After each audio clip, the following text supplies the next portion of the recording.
ভাইরা বন্ধুরার জন্য বলছিলাম, নবীজি বলেন আজকের যুদ্ধের সেনাপতি, প্রথম সেনাপতি হবে আমার পুত্র যায়েদ ইবনে হারেসা, নবীজির পালক পুত্র, যার নাম হলো যায়েদ ইবনে হারেসা।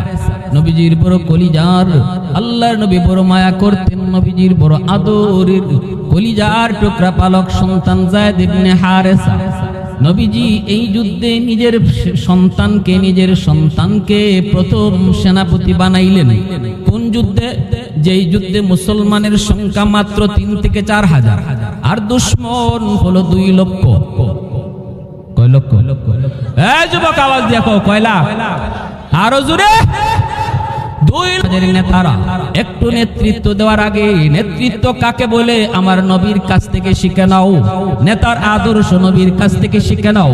তুমি যদি নেতা হও, দেখো মদিনার নেতা কেমন আদর্শ রেখে গেছেন। যুদ্ধের ময়দানে প্রথম সেনাপতি নিজের সন্তানকে বানাইছেন। আর তুমি বাংলাদেশের নেতা, নিজের সন্তানকে পড়াও আমেরিকা, লন্ডন, আর আপনার সন্তানকে পাঠাও যুদ্ধে। ঠিক কিনা? নিজের সন্তানরে আমেরিকা, লন্ডন, ইউরোপে পড়াও, খুব নিরাপদে আছে। আর এই দেশের মারামারি, কাটাকাটি, হত্যা গুমের বিষয়ে আপনার ফুলাফানরে যুদ্ধে পাঠায়।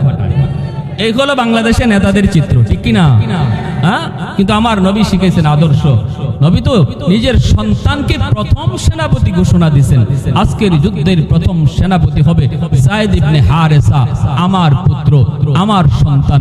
নবীজি যুদ্ধ এই ঘোষণা দিয়া আল্লাহর নবী কি বলতেছেন শোনো, আমার যায়েদ যদি শহীদ হয়ে যায়, তাহলে দ্বিতীয় সেনাপতি হবে জাফর ইবনে আবি তালিব, নবীজির আপন চাচাতো ভাই। আবু তালিব হলেন নবীর চাচা, আবু তালিবের ভাই, আবু তালিবের সন্তান, যার নাম হলো জাফর। আলী রাদিয়াল্লাহু তাআলা আনহুর ভাই, নবীজির আপন চাচাতো ভাই। ইনাকে বললেন ইনি হবে 2 নম্বর সেনাপতি। আমার সন্তান যায়েদ যদি শহীদ হয় গো, তখন সেনাপতি হবে জাফর। কে তিনি? কই নবীর আপন চাচাতো ভাই। এই জায়গাতেও নবীর নিজের আত্মীয়কেই যুদ্ধের আগে পাঠাইতেছেন। ঠিক কিনা? নেতারা একটু হুনো না, হুনো, বুঝো, একটু বুঝো না। নেতৃত্ব কারে কয়? আমাগো বাঙালিরে চুকুম্বুদাই পাইছে, চুকুম্বুদাই। আমরা বুদাই, বুদাই। আমরা বুদাই না হইলে আমরা এই জিনিস এরার ডাকে যাইতাম না, রাস্তায় গিয়ে মরতাম না। কারণ হের ফুলা আছে খুব নিরাপদে লন্ডন পড়ে, আর আমার ফুলাটারে রাস্তায় পাঠায়। প্রথম সেনাপতিও নিজের সন্তান, দ্বিতীয় সেনাপতি আপন চাচাতো ভাই। আল্লাহু আকবার জোরে। এরপরে নবী বলেন জাফর যদি শহীদ হয়, 3 নম্বর সেনাপতি আব্দুল্লাহ ইবনে রাওয়াহা।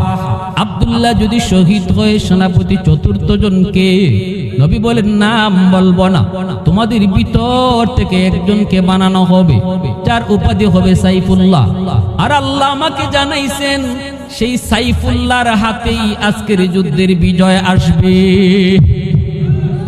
সাহাবায়ে কেরাম সবাই বুঝে গেলেন, উপস্থিত সাহাবায়ে কেরাম সবাই বুঝে গেলেন এই যুদ্ধে প্রথম সেনাপতি নবীর সন্তান যায়েদ শহীদ হয়ে যাবেন।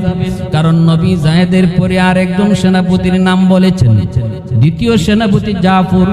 এই জাফর শহীদ হয়ে যাবেন, কারণ জাফরের পরেও নবী আর একজন সেনাপতির নাম বলেছেন। সাহাবায়ে কেরাম বুঝে গেলেন জাফর শহীদ, এই যুদ্ধে শহীদ হয়ে যাবে রে। 3 নম্বর সেনাপতি আব্দুল্লাহ ইবনে রাওয়াহা। আব্দুল্লাহ ইবনে রাওয়াহার পরেও নবী আর একজন সেনাপতির নাম বলেছেন। নাম বলেন নাই, বলেছেন হবে।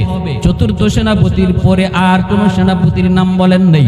এতে করে সবাই বুঝে গেলেন সামনের সারির 3 জন সেনাপতি শহীদ হয়ে যাবে। সাহাবায়ে কেরাম তারা যেমন বুঝছেন, ওই 3 জন তারাও বুঝে গেছেন। যেই 3 জনের নাম নবী আগে ঘোষণা দিলেন, এই তিনজন বুঝে গেছেন এই যুদ্ধই তাদের জীবনের শেষ যুদ্ধ। নবী তাদের নামের সাথে শহীদ শব্দটা যোগ করে দিয়েছেন। নবী বলেছেন আমার যায়েদ যদি শহীদ হয়, শহীদ শব্দটা নবী লাগায়া দিয়েছেন। আমার জাফর যদি শহীদ হয়, শহীদ শব্দ নবী লাগায়া দিয়েছেন। আমার আব্দুল্লাহ যদি শহীদ হয়, শহীদ শব্দ নবী লাগায়া দিয়েছেন। এতে করে উপস্থিত সাহাবীরা যেমন বুঝে গেছেন, ওই তিনজন তারাও বুঝে গেছেন এই যুদ্ধ থেকে তারা আর জীবিত ফিরবেন না, এই যুদ্ধে তারা শহীদ হয়ে যাবে। ভাইরা আমার, একটু মনোযোগ। এই ধর্মের জন্য, এই দিনের জন্য, এই ইসলামের জন্য, যেই ধর্ম পেয়ে আজকে আমি গর্বিত, যেই ধর্ম পেয়ে আমি আজকে মহা খুশি, এই ইসলামের তোরে সাহাবায়ে কেরামের কি পরিমাণ রক্ত, কি পরিমাণ কুরবানি, একটু দিলটা নরম করে বুঝো যুবক। যদি দিলে বসাইতে পারো তাহলে এমন কোন কাজ আর তুমি করবা না যেই কাজের দ্বারা ইসলামের ক্ষতি হয়। ভাইরা বন্ধুরা, যুদ্ধের ময়দানে চলে যাবেন। আল্লাহ নবী বলেন সাহাবীরা যাও। তিনজনকে নবী বললেন যাও বাড়ি থেকে বিদায় নিয়ে আসো বিবি বাচ্চার কাছ থেকে। নবীজি তাদেরকে বিদায় আনতে বললেন। তিনজন বিদায় নেওয়ার জন্য বাড়ি যাবেন।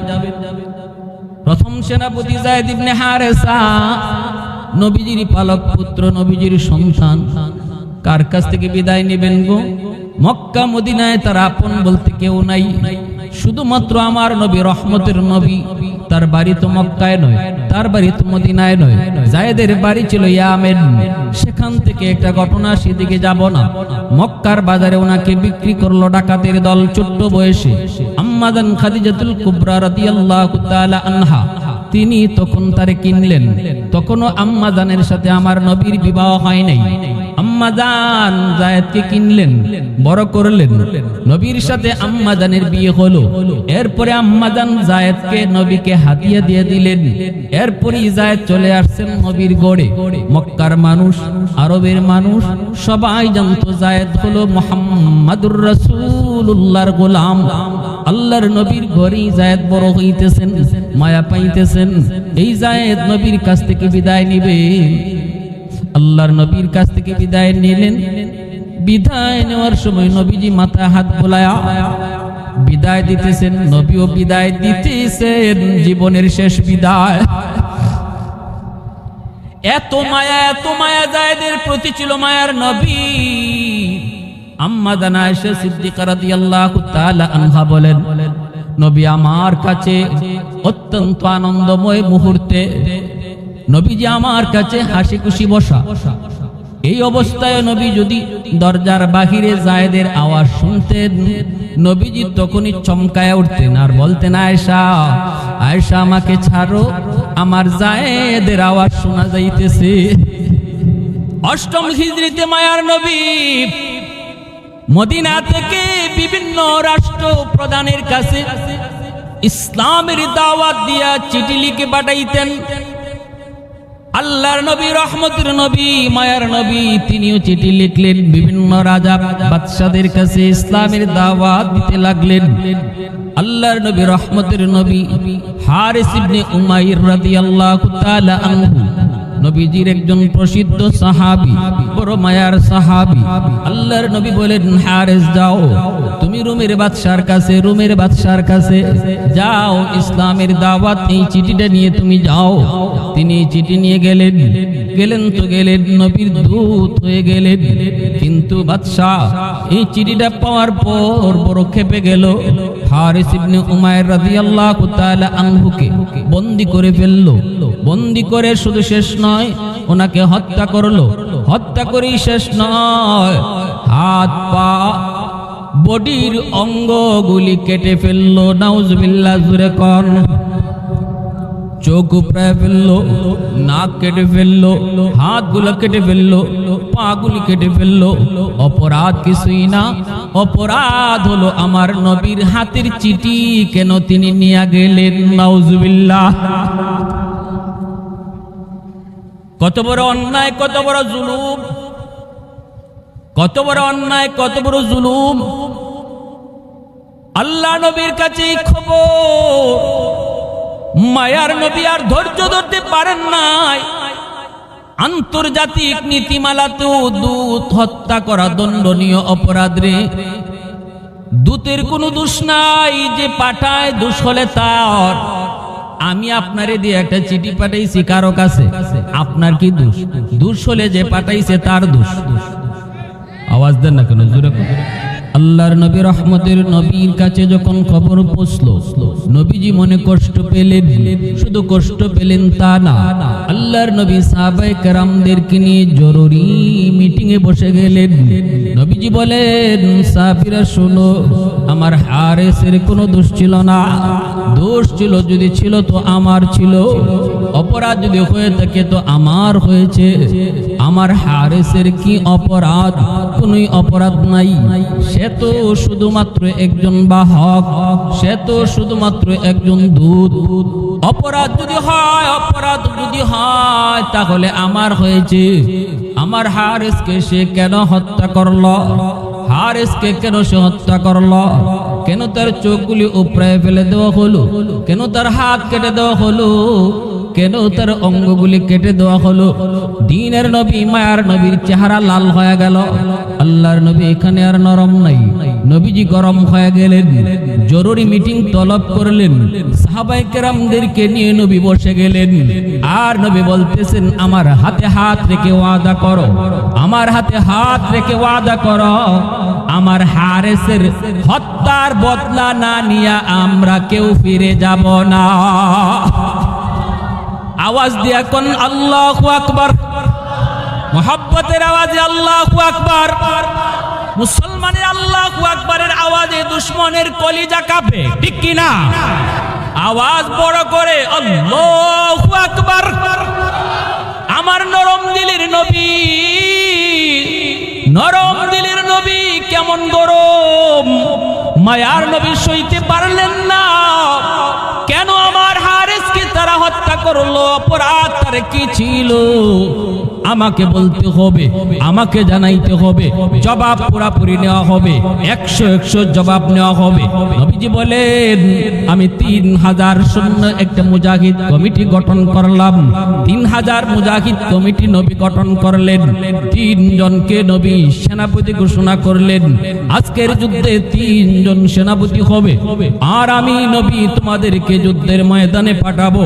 শুনেছি দুশমন 2 লক্ষ ময়দানে আসতেছে, আমি পাঠাইলাম 2 লক্ষের মোকাবেলায় মাত্র 3000। সেনাপতি হবে 3 জন। শোনো সাহাবীরা শোনো, যদি ওরা 2 লাখ, 3 লাখ, 5 লাখ, 10 লাখ আসুক না কেন রে, আমার আল্লাহ জানাইছেন আজকের যুদ্ধে বিজয় তোমাদেরই হবে। দ্বীনের নবী, মায়ার নবী, রহমতের নবী এত শক্ত, এত শক্ত। নবীজি সাথে সাথে তিনি বাহিনী গঠন করে নবী পাঠিয়ে দিবেন। ইতিহাসে ওই যুদ্ধকেই মুতার যুদ্ধ বলা হয়। এই যুদ্ধকে ইসলামের ইতিহাসে মুতার যুদ্ধ বলা হয়। নবীজি বলেন, যাও। 3 জন সেনাপতি, 4র্থ জন সেনাপতি নবী নাম বলেছেন, নাম বলেন নাই। প্রথম 3 জনের নাম নবী বলে দিয়েছেন। নবী বলেন, আজকের যুদ্ধের প্রথম সেনাপতি হবে আমার সন্তান যায়েদ ইবনে হারেসা। আজকের যুদ্ধের প্রথম সেনাপতি হবে যায়েদ ইবনে হারেসা।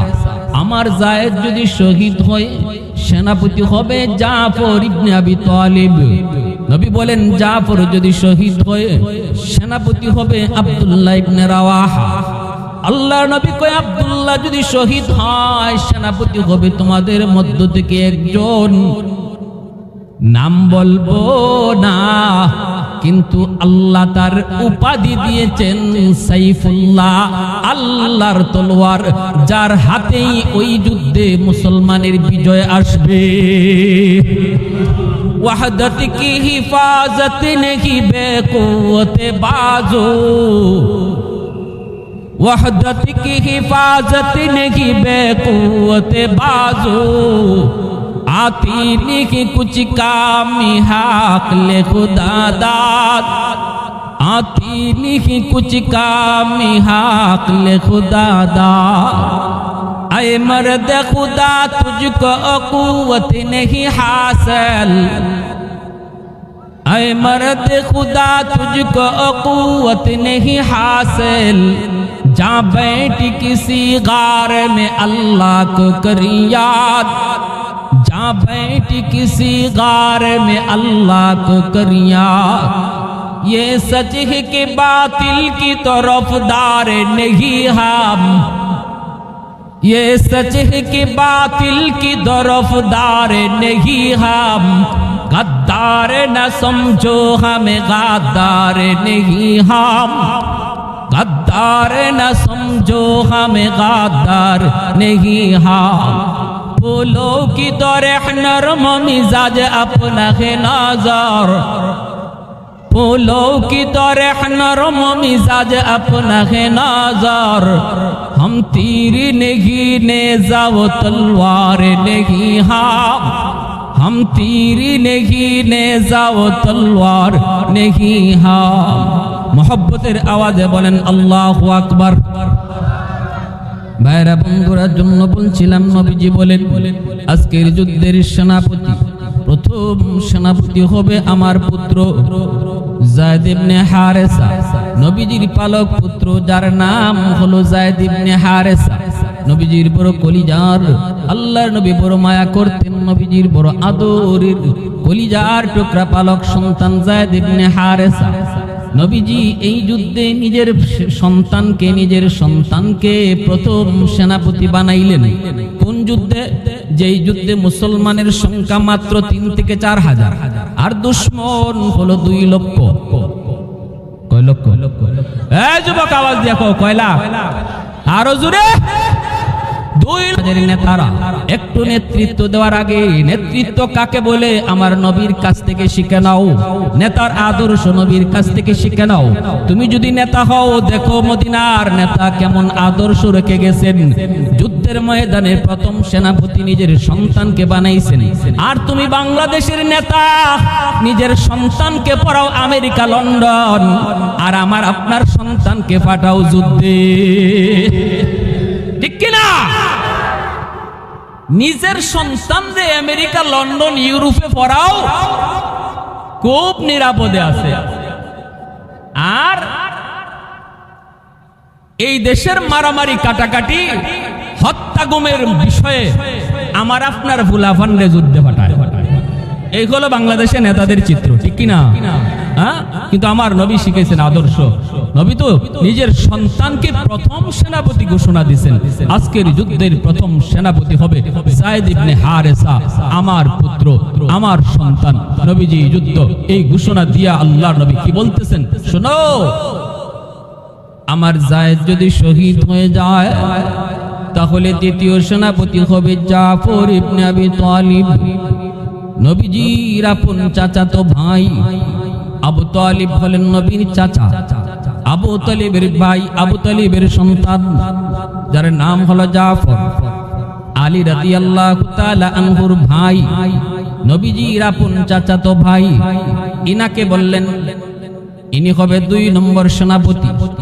আমার সন্তান যায়েদ যদি শহীদ হয় গো, তখন সেনাপতি হবে জাফর। কে তিনি? কই নবীর আপন চাচাতো ভাই। এই জায়গাতেও নবীর নিজের আত্মীয়কেই যুদ্ধের আগে পাঠাইতেছেন, ঠিক কিনা?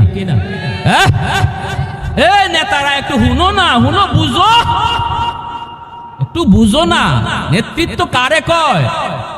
আমাগো বাঙালিরে চুকুম্বুদাই পাইছে, চুকুম্বুদাই। আমরা বুদাই, বুদাই। আমরা বুদাই না হইলে আমরা এই জিনিস এরার ডাকে যাইতাম না, রাস্তায় গিয়ে মরতাম না। কারণ হের ফুলা আছে খুব নিরাপদে লন্ডন পড়ে, আর আমার ফুলাটারে রাস্তায় পাঠায়। প্রথম সেনাপতিও নিজের সন্তান, দ্বিতীয় সেনাপতি আপন চাচাতো ভাই। আল্লাহু আকবার জোরে। এরপরে নবী বলেন জাফর যদি শহীদ হয়, 3 নম্বর সেনাপতি আব্দুল্লাহ ইবনে রাওয়াহা। আব্দুল্লাহ যদি শহীদ হয়, সেনাপতি 4র্থ জনকে নবী বলেন নাম বলবো না, তোমাদের ভিতর থেকে একজনকে বানানো হবে, যার উপাধি হবে সাইফুল্লাহ। আর আল্লাহ আমাকে জানাইছেন সেই সাইফুল্লাহর হাতেই আজকের যুদ্ধের বিজয় আসবে।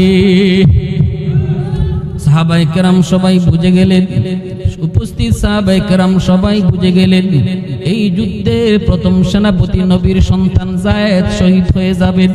কারণ নবী যায়েদের পরে আর একজন সেনাপতির নাম বলেছেন, দ্বিতীয় সেনাপতি জাফর। এই জাফর শহীদ হয়ে যাবেন, কারণ জাফরের পরেও নবী আর একজন সেনাপতির নাম বলেছেন।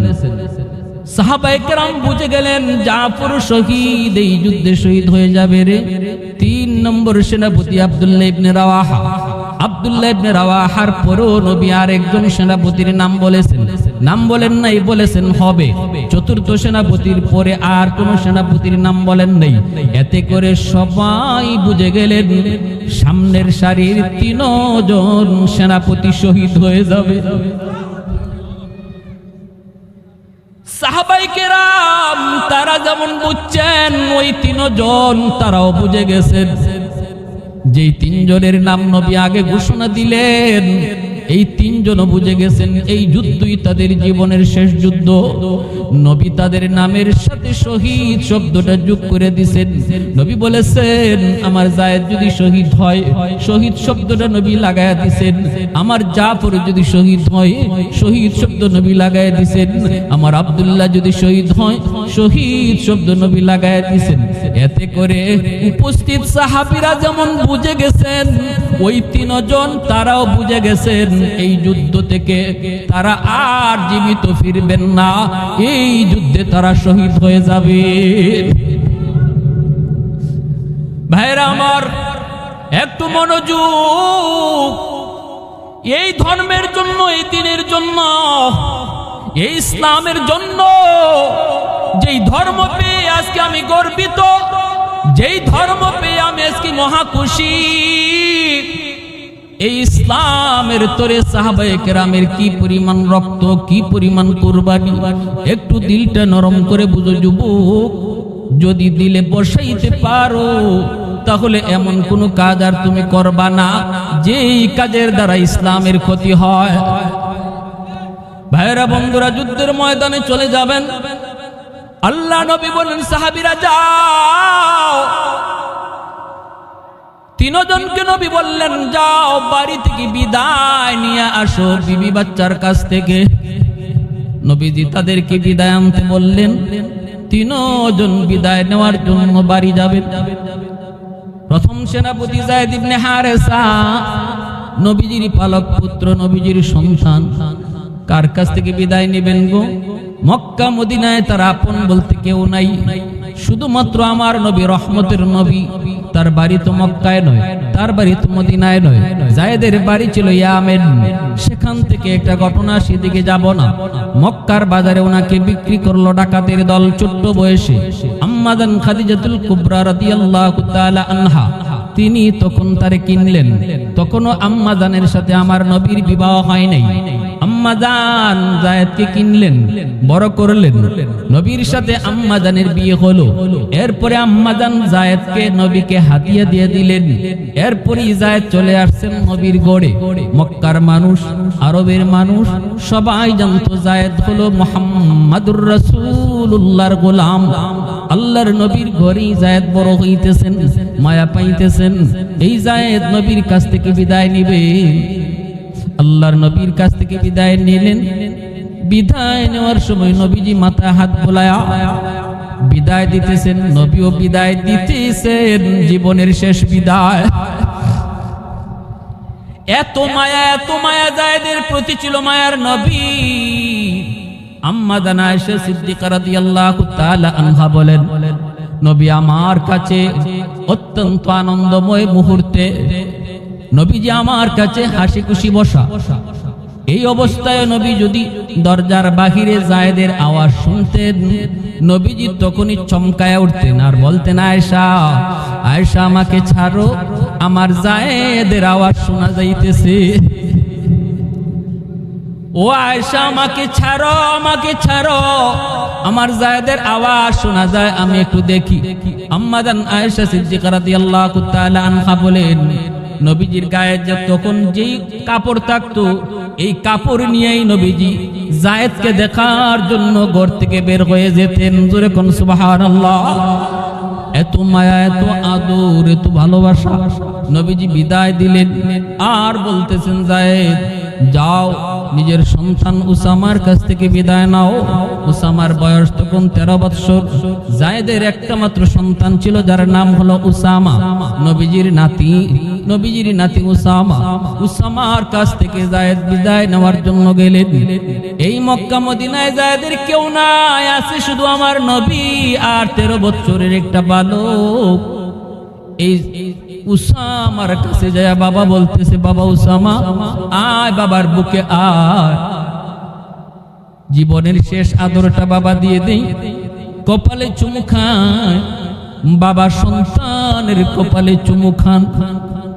আদর দিতেছেন আর মায়া দিতেছেন আর বলেন, বাবা ও বাবা উসামা, বাবাকে বিদায় দাও, বিদায় দাও, কোনদিন আর হয়তো দুনিয়ার জীবনে দেখা হবে না। আজকের যুদ্ধেই হয়তো বাবার জীবনের শেষ যুদ্ধ। এই যুদ্ধ থেকে বাবা হয়তো আর জীবিত ফিরব না।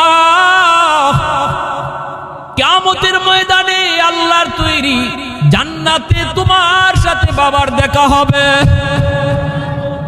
যদি দুনিয়ার জীবনে বাবার কথা ইয়াদ হয়, দুনিয়ার জীবনে যদি বাবার কথা ইয়াদ হয় রে বাবা, শাম সিরিয়ার রাস্তার কিনারায় কোন এক জায়গায় বাবার কবর তুমি খুঁজে নিও। এই বইলা যায় তেমনি হারেসা সন্তানকে কাঁদাইয়া নিজের চোখের পানি মুইসা তিনি জিহাদের দিকে রওনা দিয়ে দিলেন। দ্বিতীয় সেনাপতি জাফর ইবনে আবি তালিব তিনিও গেলেন বিবির কাছ থেকে বিদায় নেওয়ার জন্য। তিনিও গেলেন, যায় দেখেন বিবি কোরআন তেলাওয়াত করেন।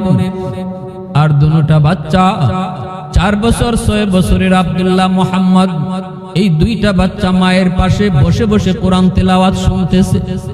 জাফর ইবনে আবি তালিব গেলেন বিবির কাছ থেকে বিদায় নিবেন, সন্তানের কাছ থেকে বিদায় নিবেন। সে দেখতেছেন বিবি কোরআন তেলাওয়াত করে, কাছে যায় একটু কোরআন তেলাওয়াত শুনলেন। এরপরে বলতেছেন, বিবি গো, অল্প সময়ের জন্য তুমি কোরআন তেলাওয়াত একটু বন্ধ রাখো, আমাকে বিদায় দাও।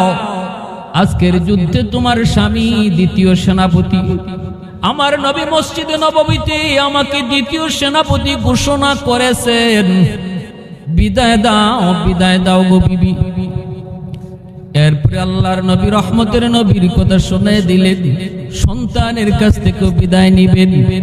বিবি এবার বলতেছে, স্বামী গো, যুদ্ধে যাবেন আমার আপত্তি নাই, যুদ্ধে যাবেন আমার কোনো আপত্তি নাই, তবে আমার একটা দরখাস্ত গো স্বামী, আমি একটু মুনাজাত করব আর আপনি আমার সাথে শুধু আমিন আমিন বলবেন। জাফর ইবনে আবি তালিব কই, ঠিক আছে তুমি হাত উঠাও। এইবার বিবি হাত উঠাইলেন আর স্বামী তিনিও হাত উঠাইলেন। আল্লাহর কাছে বিবি দোয়া করে, আল্লাহ ও মালিক, আজকের যুদ্ধে তুমি মুসলমানদেরকে বিজয় দান করিও। শুনেছি তোমার নবীর পবিত্র জবানে যুদ্ধে যাওয়ার আগে যা দোয়া করা হয় আল্লাহ তাই কবুল করে নেয়। আজকের যুদ্ধে তুমি মুসলমানদেরকে বিজয় দান করিও গো মালিক। জাফর ইবনে আবি তালিব তিনি কয় আমিন। এইবার বিবি দ্বিতীয় দোয়া করে, আল্লাহ আমার দুইটা আল্লাহ, আজকের যুদ্ধে মুসলমানদের হিম্মত তুমি বাড়ায় দিও। শুনেছি দুশ্মন অনেক অনেক অনেক, দুশ্মন সংখ্যায় অনেক বেশি, মুসলমানের সংখ্যা বড় কম। আল্লাহ তুমি মুসলমানের হিম্মত বাড়ায় দিও। জাফর কয় আমিন। এইবার তৃতীয় দোয়া করতেছে, আল্লাহ আমার দুইটা অবুঝ দুইটা বাচ্চা, ও মালিক এখনো বুঝে না, এখনো দুনিয়ার কাজ করার মতো শক্তিও হয় নাই গো আল্লাহ, আমার দুইটা অবুঝ বাচ্চারে তুমি এতিম বানাও না, আমার স্বামীরে জীবিত আমাদের কাছে আবার ফিরে দিও। এই দোয়াটা করা মাত্রই জাফর আমিন কইবেন দূরের কথা, নামায় দিলেন, হাত কানা নামায়া দিয়ে তলোয়ারের বাটটা দিয়া বিবির হাতটাও আস্তে করে নামায়া দিলেন আর বলতেছেন, বিবি গো, প্রথম দুইটা দোয়া কবুল হবে, কিন্তু তৃতীয় দোয়াটা আর কবুল হবে না। কারণ আমার নবী, আমি জাফরের পরে আর একজন সেনাপতির নাম নবী ঘোষণা করেছেন গো। নবী যখনই কারো পরে আরেকজন সেনাপতির নাম ঘোষণা করে দেন, তখন সবাই বুঝে প্রথম জন শহীদ হয়ে যাবে। আমি জাফরের পরে নাম এসেছে আব্দুল্লাহ, অতএব কারো কোনো বুঝতে বাকি নাই, এই যুদ্ধ আমার জীবনের শেষ যুদ্ধ, আমি জীবিত ফিরবো না, এই যুদ্ধে আমি শহীদ হয়ে যাব। অতএব তৃতীয় দোয়াটা কোনোদিন কবুল হবে না গো বিবি, বিদায় দাও, বিদায় দাও, আল্লাহর তৈরি জান্নাতে দেখা হবে। দুটা সন্তান বাবাকে জড়িয়ে ধরা কান্না শুরু করে দিল। এ যুবক, একটু দিলটা নরম করে বুঝো, এই দুইটা অবুঝ বাচ্চা মোহাম্মদ আব্দুল্লাহ আজকে বাবাকে বিদায় দে, জীবনের বিদায় দিতেছে এই দিনের জন্য, ইসলামের জন্য। যদি আজকে তোমার কোনো কাজের কারণে ইসলামের কোনো ক্ষতি হয়, কিয়ামতের ময়দানে জাফরের দুইটা বাচ্চার সামনে তোমাকে লজ্জা পাইতে হবে। জাফর ইবনে আবি তালিব তিনি বিবির কাছ থেকে বিদায় নিয়ে তিনি চলে গেলেন। ভাইরা বন্ধুরা, এইদিকে দেখা যায় ৩ নম্বর সেনাপতি আব্দুল্লাহ ইবনে রাওয়াহা, তিনিও বিবির কাছ থেকে বিদায় নিতে যাবেন। হায় হায় হায়, কে সে আব্দুল্লাহ ইবনে রাওয়াহা? তিনি তো এই সাহাবী, মাত্র নতুন বিবির সাথে বিয়ে হয়েছে, এখনো বিবির চেহারাটা পর্যন্ত দেখেন নাই। বিয়ের আসর থেকে খবর এসেছে নবী মদিনায় মসজিদে নববীতে তারে ডাকেন, নবীজি তোমাকে ডাকেন। খবর পাওয়া মাত্রই বাসর ঘর থেকে, বিয়ের আসর থেকে আব্দুল্লাহ ইবনে রাওয়াহা মদিনার মসজিদে চলে গেলেন, সুজা চলে গেলেন। যাইয়েই শুনতে পেলেন আজকের যুদ্ধের ৩ নম্বর সেনাপতি তিনি আব্দুল্লাহ ইবনে রাওয়াহা। শুধু তিনি না গো, তার নামের সাথেও নবী শহীদ শব্দ লাগায়া দিছেন। আব্দুল্লাহ বুঝে গেছেন এই যুদ্ধ তার জীবনের শেষ যুদ্ধ, কিন্তু নতুন বিবাহ হলো, নতুন বউয়ের চেহারাটা পর্যন্ত এখনো দেখেন নাই। আব্দুল্লাহ ইবনে রাওয়াহা, আমার নবী, রহমতের নবী, মায়ার নবী কয়, আব্দুল্লাহ যা রে, যাও নতুন বিবির কাছ থেকে বিদায় নিয়ে আসো। আব্দুল্লাহ ইবনে রাওয়াহা ইনি ঘোড়ার পেটে সওয়ার হয়ে চলে গেলেন। দরজার কাছে যাইয়া তিনি ডাক দিলেন, ঘোড়ার পিঠ থেকে আব্দুল্লাহ নামেন না। সাহাবীরাও সঙ্গে আছেন, আব্দুল্লাহ নামেন না। দরজার বাহির থেকে আওয়াজ দিয়ে কয়, বিবি গো, ও বিবি, তোমার স্বামী আমি আব্দুল্লাহ ইবনে রাওয়াহা। বিবি গো, বিদায় নিতে এসেছি, আমাকে মাফ করে দিও গো বিবি। বিবাহ হলো কিন্তু তোমাকে এক নজর দেখতে পারি নাই। খবর এসেছে মদিনার মসজিদ থেকে, চলে গেলাম দৌড়ে। জয় শুনি আজকের যুদ্ধের ৩য় সেনাপতি আমি আব্দুল্লাহ। ওগো বিবি, বিদায় দাও, মনে হয় এই যুদ্ধ থেকে আর ফিরব না। কারণ আমার নবী, মায়ার নবী, আমার পরে আরেকজন সেনাপতির নাম নবী ঘোষণা করেছেন।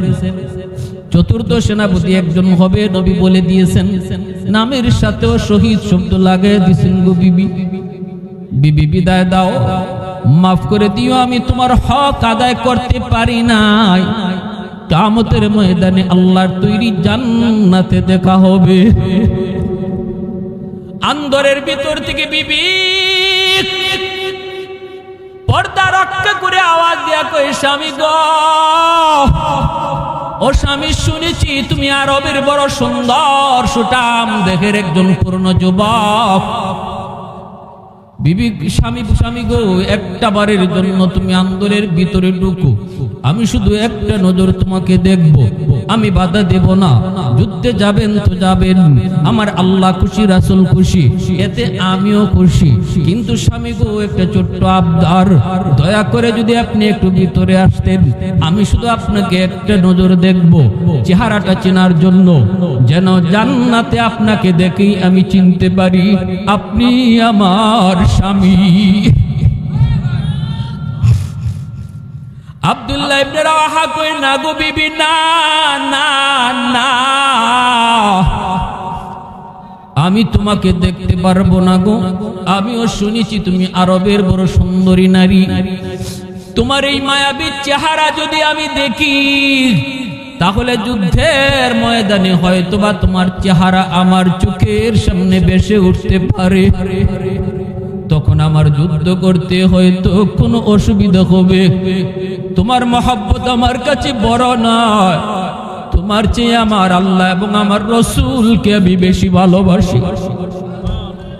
ও বিবি, বিদায় দাও, দেখতে হবে না, পরিচয় নিতে হবে না, জান্নাতে তোমার আমার পরিচয় আল্লাহ নিজে করায়া দিবে। আওয়াজ দিয়া কন্যা সুবহানাল্লাহ, আর জোরে আল্লাহু আকবার। वहदत की हिफाजत नहीं बेक़ुव्वत बाजू, वहदत की हिफाजत नहीं बेक़ुव्वत बाजू, आती लिखी कुछ कामी हाक ले खुदा दाद, आती लिखी कुछ कामी हाक ले खुदा दाद।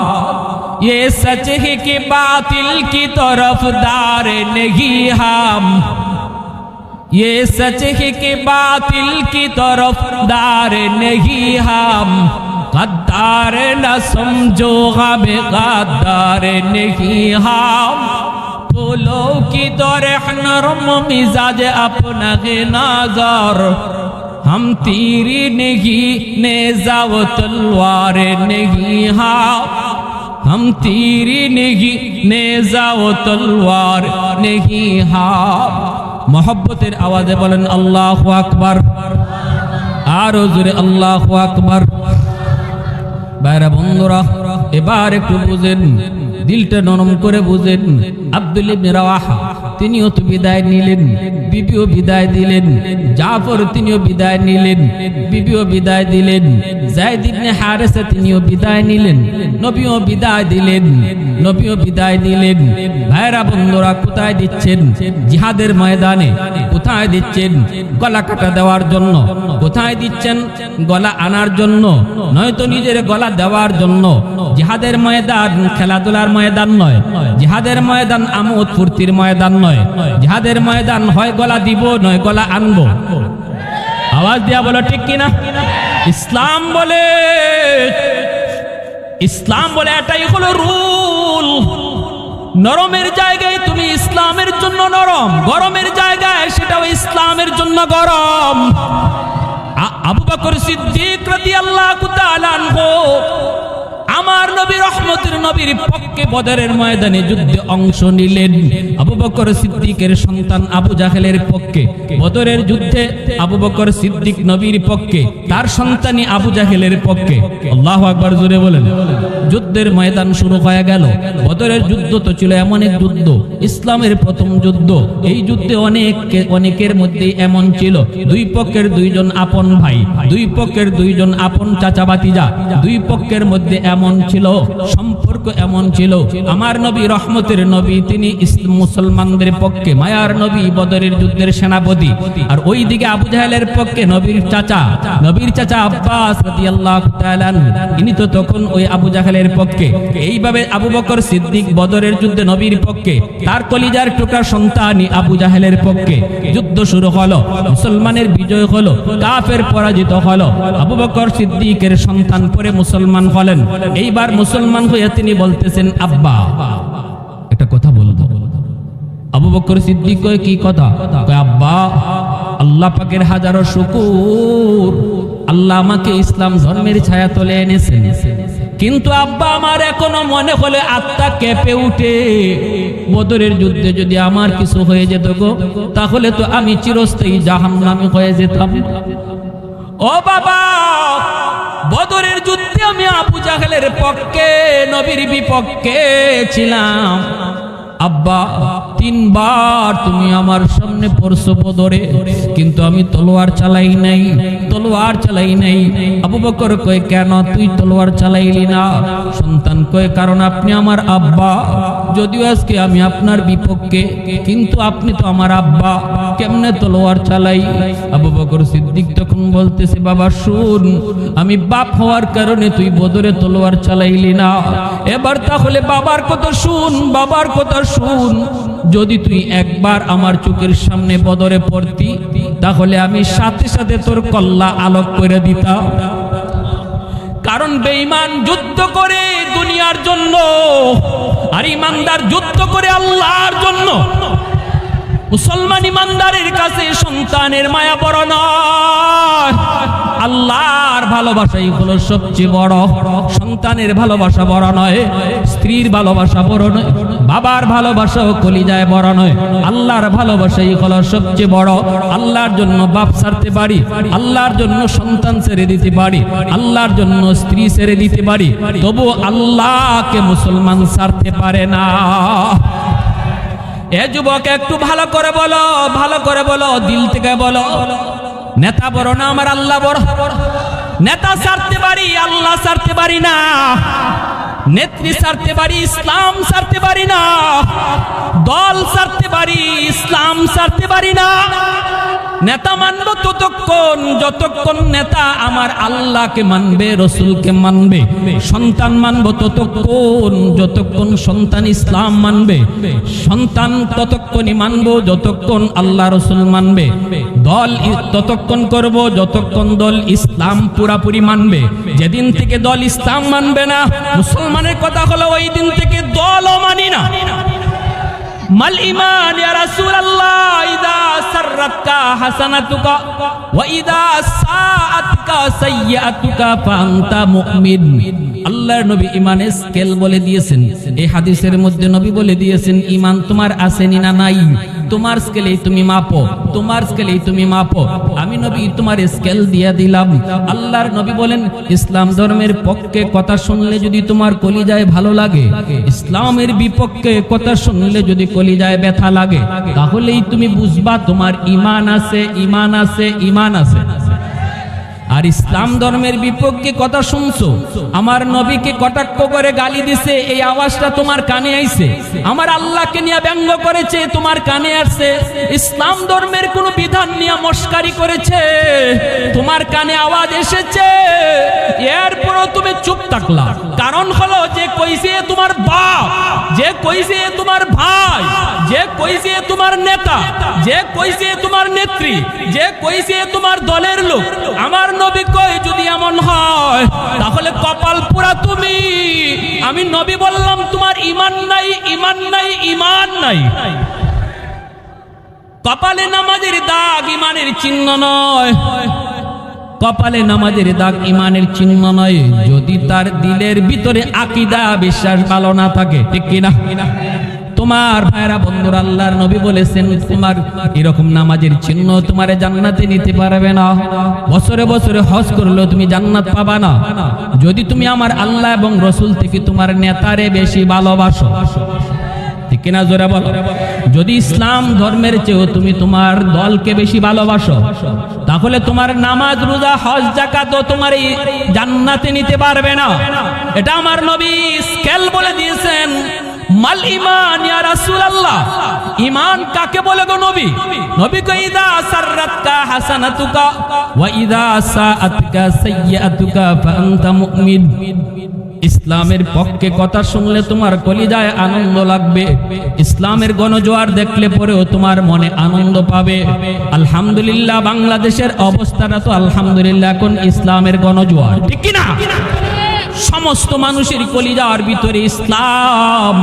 এদেশের মানুষ বহু নেতা দেখছে, এদেশের মানুষ বহু মার্কা দেখছে। বর্তমানে এদেশের তৌহিদি জনতা সহ কোটি কোটি যুবকের কলিজায় ইসলামকে তারা রাষ্ট্রে দেখতে চায়।